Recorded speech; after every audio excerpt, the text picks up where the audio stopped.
Students, ধরো এভাবে বলছি, do did done, write wrote written, think thought, go went গন।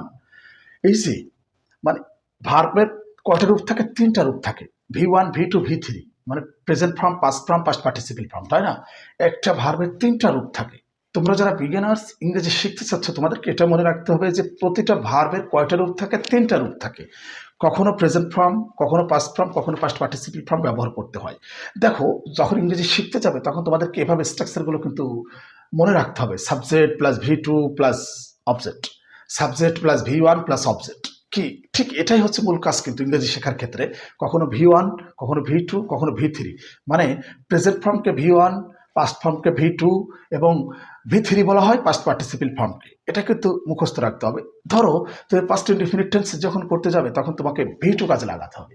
তখন তোমাকে V2 কাজে লাগাতে হবে। যেমন তারা ফুটবল খেলেছিল, তারা ফুটবল খেলেছিল, এখানে প্লে হচ্ছে মূল ভার্ব। তার মানে play, played, plate, V1 V2 V3, play, plate, plate.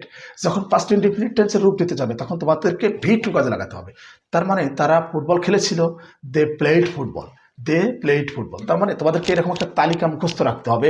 Go went gone, do did done, write wrote written, তারপরে think thought, wait waited waited, buy bought. আমার মনে হয় বুঝতে পারছো।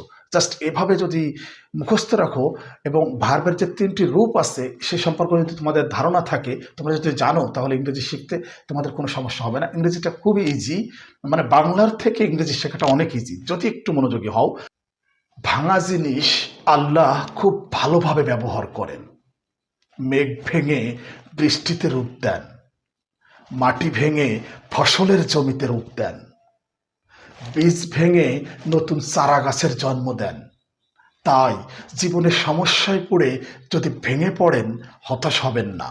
মনে রাখবেন, আল্লাহ হয়তো আপনাকে দিয়ে আরো ভালো কিছু করাবেন। তিনি হয়তো তোমাকে দিয়ে আরো ভালো কিছু করাতে চাচ্ছেন।